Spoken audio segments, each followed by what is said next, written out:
Before China was a single nation, it was a fractured landscape of 7 kingdoms locked in a multi-generational slaughter. For over 200 years, the concept of peace simply did not exist. The only constant was relentless, grinding war that consumed entire cities. Into this blood-soaked reality stepped a 13-year-old boy named Ying Zhang. Inheriting the throne of the Qin state, he was completely surrounded by active threats. His own palace was filled with whispering advisors, maneuvering for power, and assassins waiting in the shadows. Surviving a court that wanted him dead meant reacting faster and more decisively than those plotting against him. He began restructuring his surroundings based on a single metric: total obedience. To Ying Zhang, anything that wasn't under his direct command was a threat that had to be neutralized. Growing up inside a treacherous vacuum of power forged a leader with a singular vision. For Ying Zhang, peace was never something you negotiated. It was an objective you achieved through total domination. To achieve that domination, the Qin military was stripped of individual heroics and re-engineered into a highly disciplined machine. Every weapon, like this standardized bronze dagger axe, was heavily mass-produced to meet exact military specifications. The army moved, thought, and killed with mechanical precision. Look at this map of ancient China to see how effectively that machine operated. Over a terrifyingly brief period, the Qin army swept across the continent. Han, Zhao, Wei, Chu, Yan, and Qi were systematically dismantled and absorbed into the expanding Red territory of Qin. By 221 BC, the entire map was unified under one ruler. But the title of king felt inadequate for a man who had conquered the known world. Ying Zhang invented a supreme new title to match his achievement: Qin Shi Huang, the first emperor. Yet commanding geography means nothing if you cannot command the millions of people living on it. Conquering the physical map was merely the first phase of his escalation of control. To lock his new empire together, he initiated brutal, large-scale infrastructure projects. Hundreds of thousands of laborers were forced into the mountains to connect fragmented fortifications into the sprawling barrier we now know as the Great Wall. The human cost was staggering, but the physical dominion was secured. Running this vast new territory required strict uniformity in daily life.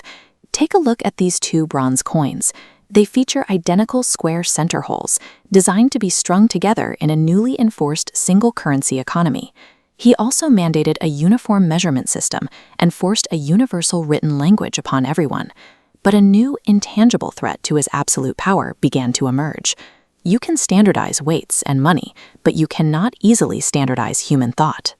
Scholars, philosophers, and historians still carried the ideas of the old world, remembering a time before his rule. His solution to this intellectual friction was characteristically ruthless. He ordered the destruction of centuries of historical texts.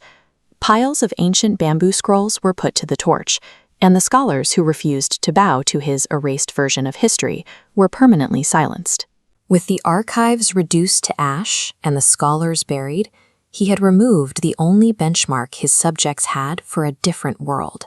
He hadn't just conquered the present, he had attempted to own the past itself. This left him with no living rivals, and only one remaining obstacle to his absolute reign: his own mortality. Despite his absolute authority over the empire, he was suddenly faced with a terrifying biological reality. He was aging. His physical body was failing, and death was entirely indifferent. This realization triggered a paranoid pivot from political domination to a desperate war against time itself.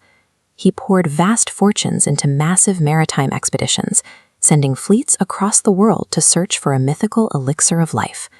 He soon turned to ancient alchemists who promised him liquid eternity.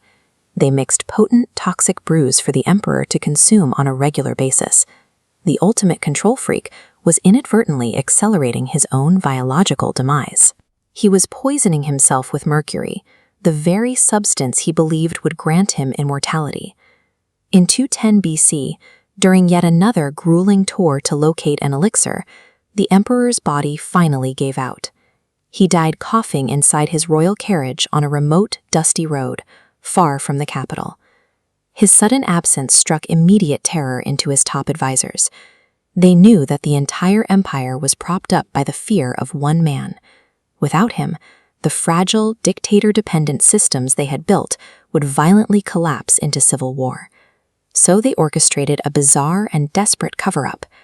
They placed carts of rotting fish all around the royal carriage to mask the smell of the emperor's decomposing body, tricking the public into believing he was still alive as they made the slow journey back to the capital.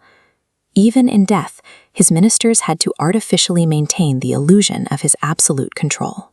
They were forced to carry his rotting corpse across the country, just to prevent the very chaos he had spent his entire life trying to end.